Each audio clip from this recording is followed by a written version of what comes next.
Kylian Mbappé vient de débloquer un autre niveau. Les joueurs de l'équipe de France sont arrivés à Clairefontaine les amis et comme d'habitude on va analyser leur outfit. On commence par Hugo Ekitike qui pour sa première sélection a respecté le thème. Full black, un petit pad d'éléphant avec une chaussure bien basse, des lunettes accompagnées d'un petit gros sac à main noir. Sans oublier la chemise sous forme de col roulé, franchement c'est parfait, 10 sur 10. C'est simple et efficace. Ensuite on a Désiré Doué et Lucas Chevalier. Clairement là on peut dire que c'est deux salles, deux ambiances. Il y en a un qui est venu passer un entretien d'embauche et l'autre il vient à la cité, full jogging jaune. Lucas Chevalier c'est trop simple pour moi, je lui donne une note de 5 sur 10. Et en ce qui concerne Désiré Doué, je lui donne une note de 4 sur 10. Il n'y a pas eu trop de recherche là. Ensuite, on attaque le jeune Akliouche. Première sélection pour lui aussi en équipe de France. Alors lui, contrairement à Désiré Doué, c'est vrai que c'est simple, mais il y a une petite touche de recherche. Il y a du gris et du blanc, les couleurs se marient bien. En plus de ça, j'aime bien son haut. Je lui donne une note de 7 sur 10. Ça va, c'est une bonne note. On attaque notre cher Ibrahima Koné, moi qui pensais qu'il s'était blessé hier face à Arsenal. Eh ben non, il est quand même là. Bon, aujourd'hui les amis, il a dégainé le mois d'écolier. Lui-même, il a dit dès son arrivée. Il a pris un petit sac à dos. Franchement, c'est très technique et ça rappelle un peu la rentrée qu'il y a aujourd'hui. Juste pour ça, il gagne des points. D'autant plus que c'est quelqu'un, il a l'habitude de prendre des risques. Jules Koundé l'avait un peu envoyé dans son univers, il s'est perdu là-bas, il est revenu à ses bases. Donc, franchement, le mode collier, moi je valide, je lui donne une note de 8 sur 10. On termine avec le capitaine Kylian Mbappé. Cette fois-ci, il a dégainé le sac à main. Il y en a qui pourraient dire que ça, c'est un sac à main pour les femmes, mais il prend des risques, les amis. Moi, j'aime ça. Après, niveau style vestimentaire, bon, là, c'est pas trop recherché. Il est tout en kaki. Il n'a pas voulu se prendre la tête, le frérot. C'est que au niveau du sac à main, il a fait un peu de recherche. Je lui donne une note de 6 sur 10. Moi, j'attends Jules Koundé. Konaté n'a pas fait ça. C'est la rentrée des classes, mais aussi à Clairefontaine, les Bleus se rassemblent. Restez bien jusqu'à la fin, comme chaque rassemblement, on va voir toutes leurs arrivées. Oh, c'est la Coupe du Monde, un peu de hype. La surprise du chef Akliouche, avec une belle arrivée très réservée, très timide. Ce n'est en tout cas plus le cas pour Doué, qui arrive en survêtement, plus grand chose à prouver. Quand on a dit la rentrée des classes à Konaté, c'est au sens propre du terme, il a ressorti son cartable avec le blanco qu'on mettait en troisième dessus là. Il est littéralement hilarant. Mike Maignan fidèle à lui-même ainsi qu'à ses lunettes de soleil en mode Matrix. Je reconnais l'arrivée d'un élève très sérieux, Ekitike, qui je vous rappelle remplacera Cherki durant ce rassemblement. On espère que tu seras autant sérieux que ton apparence. Tu vois Méni, je m'attendais pas à cette apparence un peu street, un peu state. Barcola, on sait qu'il aime bien mettre un petit peu des looks fashion, des looks top modèle. Par contre, j'ai pas compris pourquoi sa tête elle est comme ça. On peut dire tout ce qu'on veut, hein, mais Koundé, il nous sort de ses decks à chaque fois. Il a beaucoup trop de flow. L'arrivée du patron qu'on a vu en début de vidéo, tel qu'il est le capitaine de l'équipe de France. Saison Coupe du Monde, c'est la sienne, on vous l'a dit, on vous le répète. Malo Gusto, pas grand effort, pas grand effort. Ou pas Mécano. De toute façon, lui et Dembélé, ils font vraiment la paire. Je suis sûr et certain que c'est leurs femmes qui choisissent leur tenue. Lucas Digne, fidèle à son jean et son haut blanc. Kefren Turam, franchement, tenue assez originale, j'aime beaucoup. J'ai hâte de voir celle de Manu Koné. Que serait le rassemblement sans les deux frères Hernandez, Lucas, ainsi que Théo aujourd'hui qui vient en tant que Necfeu. Il vient d'arriver, je vous ai dit. Toujours cette petite chemise avec son petit jean, cet air sérieux. Il est tellement en mode soigné quand il est pas sur le terrain. Non, des colliers, les gars.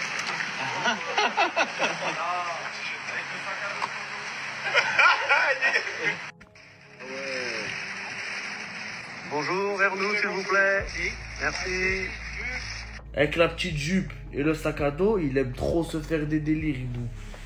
Ibou, comme on l'appelle chez lui, Ibou Konaté. C'est la rentrée, il a dit. C'est la rentrée des classes. Ah, il est fou. Par contre, il a muselé Gyökeres, quand ça, hier. Face à Arsenal. Tiens, j'en ai marre de toi, Koundé. La vérité, j'en ai marre. On dirait une prof. En fait, tu as Jules Koundé, la professeure, et Ibou Konaté, l'élève. Deux turbulents, parce que ça, c'est une prof turbulente, ça. En vrai de vrai. Frappe les élèves, celle-là. Ah, mort de rire. Je sais pas, Koundé, j'ai pas trop compris. Entre prof d'histoire et Dark Vador en haut. Je sais pas, j'ai pas trop capté le thème. Non, les gars. Pour le moment, dans ce rassemblement, il n'y a pas trop eu de dinguerie, hein, si ce n'est Konaté qui me fait l'élève de CP, là. C'est la rentrée des Bleus à Clairefontaine et voici comment les joueurs sont arrivés habillés aujourd'hui. Et on commence avec Ibrahima Konaté qui a déclaré « Je suis venu en écolier les gars pour le rentrée ». Et en effet, il a pas oublié son petit sac à dos. On continue avec Jules Koundé et il nous régale une fois de plus avec un look atypique, suite à capuchonné de soleil à une petite robe. Comme c'est la rentrée, Kylian Mbappé, le capitaine des Bleus, n'a pas oublié son sac et il est arrivé avec une veste et un pantalon blanc et un t-shirt noir. Les Parisiens Lucas Chevalier et Désiré Doué sont arrivés ensemble, chemise blanche pour le gardien et survêt jaune pastel pour l'attaquant. On continue avec Magnus Akliouche pour sa première. Et il est arrivé très décontracté ensuite à capuche avec cargo. Peut-être le futur ballon d'or Ousmane Dembélé est arrivé en chemise avec un jean slim. Mike Maignan est arrivé en tenue sobre avec une veste noire et un pantalon cargo. Le milieu de terrain du Real Aurélien Tchouaméni est arrivé en t-shirt noir avec une casquette à l'envers. L'attaquant du Real Madrid Bradley Barcola est arrivé avec un look très large, couleur kaki. C'était le premier arrivé, Théo Hernandez est venu habillé en t-shirt manche longue et cargo. On enchaîne avec Hugo Ekitike et Manu Koné. Le premier arrive avec un look sobre noir, pantalon large, et le deuxième avec une veste à carreaux. On a également vu Lucas Hernandez avec une veste en jean t-shirt blanc et un pantalon large. Alors pour toi qui avais le meilleur look aujourd'hui, n'oublie pas de t'abonner. Les mecs, je viens de voir que l'équipe de France, on est vu comme des gros enfoirés. Surtout à cause du match contre la Slovénie en fait. Vous voyez cette action-là, là, regardez. La France est l'équipe la plus sale, la pire équipe de l'Eurobasket. En mode, parce que, regardez l'action. Bon, honnêtement, je suis d'accord avec eux. Ça, c'était pas obligatoire. Mais, Luka, vous savez qui c'est Luka Doncic en fait? Luka Doncic, c'est le pire joueur à jouer contre en fait. Le mec il se plaint tout le temps, le mec il parle tout le temps, le mec il est tout le temps en train de pleurer en fait. Abonne-toi là. Et surtout que sur l'action, Eli il le pousse pas pour rien. Luka il essaie de gagner du temps. Luka essaie de jouer le chrono parce qu'ils étaient devant à l'action. Et il y a eu cette action là aussi. Maintenant, Luka qui t'a dit de venir le checker? Gros, Luka Doncic il vient de checker. Tu vas le checker, logique. Mais bon, le coach il dit va finir. Vous connaissez le goal average? Vous savez ce que c'est d'être éliminé d'un tournoi, d'une compétition parce que tu as perdu de 2 points ou parce que l'équipe adverse elle a mis 2 points de plus que toi? Là aujourd'hui on a perdu contre l'Israël. Peut-être que ces 2 points qu'il a mis Sylvain là, ça va nous sauver. Donc ok, quand tu vois juste l'action comme ça, posée sans contexte, tu te dis ouais vas-y l'équipe de France sale et tout.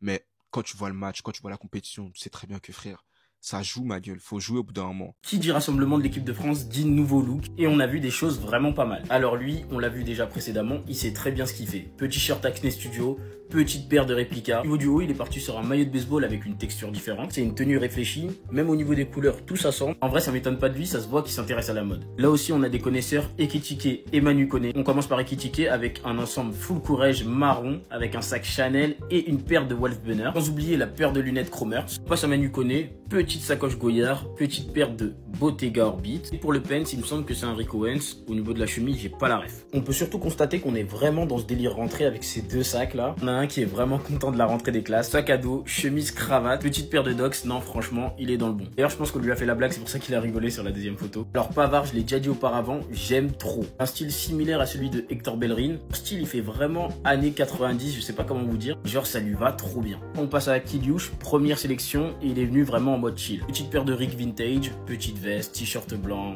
Simple. Jules Koundé, bon, il a plus rien à prouver. Il nous a fait du Jules Koundé. Avec Maignan qui arrive pour abattre. La seule chose que je peux dire, c'est qu'il y a beaucoup de marques apparentes, mais sinon, ça va. Barcola qui nous la joue en full Kenzo. Et sans oublier, bien sûr, notre dictateur préféré. Donc, full beige avec une petite paire de 95 en collaboration avec Levi's. Au niveau du t-shirt, c'est un Christian Dior et évidemment qu'il a pas oublié son sac. N'hésitez pas à me dire en commentaire quel look vous avez préféré et n'ayez pas peur de ne pas citer Mbappé.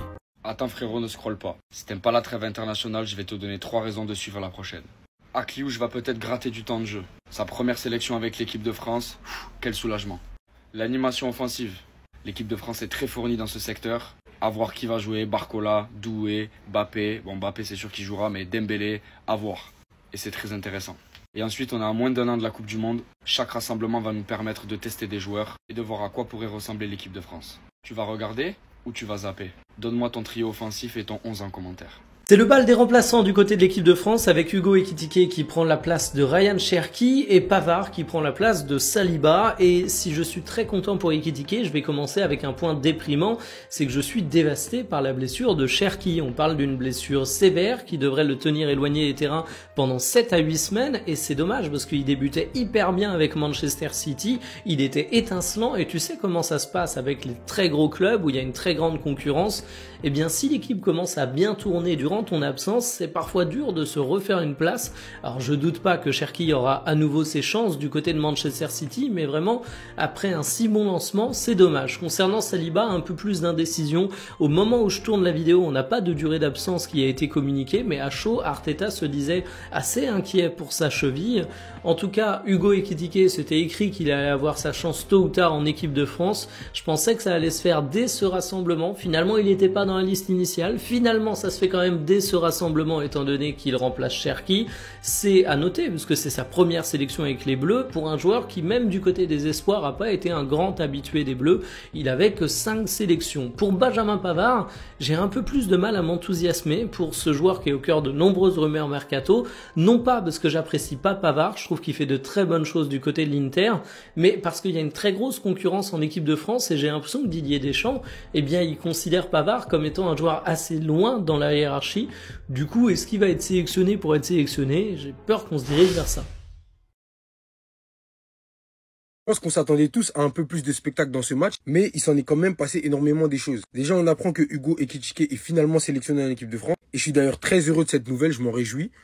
Il vient remplacer Ryan Cherki blessé, qui sera absent pendant plus de 2 mois, comme a déclaré Pep Guardiola. T'as Dominique Szoboszlai, d'un coup franc magnifique, qui vient littéralement d'éteindre Arsenal et qui arrête leur série d'invincibilité face au top 6. Je sais que Dominique Szoboszlai excelle dans ce domaine-là, c'est même ce qu'il a fait connaître aux yeux du grand monde. Voilà, il a envoyé des bangers en qualification de l'Euro avec la Hongrie, je pense qu'on s'en rappelle un peu tous. Il y a également Ibrahima Konaté qui a livré une grosse performance, mais qui s'est blessé lui également, en espérant que ce soit pas grave et qu'il puisse assurer sa sélection en équipe de France. Idem pour Saliba qui au bout de 5 minutes s'est blessé face à Liverpool. Les gars, je sais pas ce qui se passe, mais le nombre de blessures musculaires dans les grands clubs, ça devient inquiétant. Alors je sais pas si c'est dû au fait que cet été certains aient joué la Coupe du Monde des clubs. En l'occurrence, c'est pas le cas de Liverpool et Arsenal, mais le fait que la coupure soit trop courte, je pense que ça a joué son rôle. Forcément, dans ces blessures-là qui sont musculaires, ça n'arrive pas de manière aussi fréquente, ça n'arrive pas comme ça tout simplement. Mais bon, je m'attendais à plus de spectacles dans ce match-là qui était pauvre en occasion de part et d'autre, mais on peut dire que ce magnifique coup franc de Szoboszlai vient limite sauver le match, quoi, tout simplement. Et on prend, c'est toujours mieux qu'un 0-0, mais voilà, il n'y a pas tellement grand-chose à raconter sur ce match. Donc, restez sobre, abonnez-vous les gars, ça trappe. Hugo Ekitike a été sauvé, les gars. Il allait jamais être sélectionné par le Cameroun. Officiel, Hugo Ekitike est appelé pour la première fois en équipe de France. Il remplace Ryan Cherki blessé. Il a eu de la chance, hein, parce qu'Ekitike, là, s'il n'avait pas été choisi par la France, il n'a jamais joué en équipe nationale. Parce que vous vous souvenez ce qu'il a dit, le sélectionneur du Cameroun, il a dit, il ne mérite pas de venir ici. Marc Brice, sélectionneur du Cameroun, a été très clair au sujet d'Hugo Ekitike. Il a raison. Il a mis tout son argent pour essayer de jouer avec la France et il n'a pas réussi. Et maintenant, le Cameroun serait son deuxième choix. Je n'ai pas besoin d'être un deuxième choix. Nous avons de bons joueurs qui jouent avec le cœur. Je n'ai pas besoin d'une vedette. Les gars, il a raison. Ekitike, il a toujours montré qu'il voulait être pour l'équipe de France. Et quand l'équipe de France ne l'a pas sélectionné, il commençait à réfléchir pour le deuxième choix pour le Cameroun. Mais les gars, c'est plus comme ça. Il faut montrer aux joueurs que l'Afrique, c'est plus un second choix.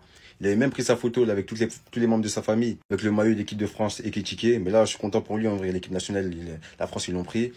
Cherki, il est blessé jusqu'à 2 mois. Gros force à lui. Et heureusement pour lui, hein, parce que le Cameroun ne l'aurait jamais sélectionné.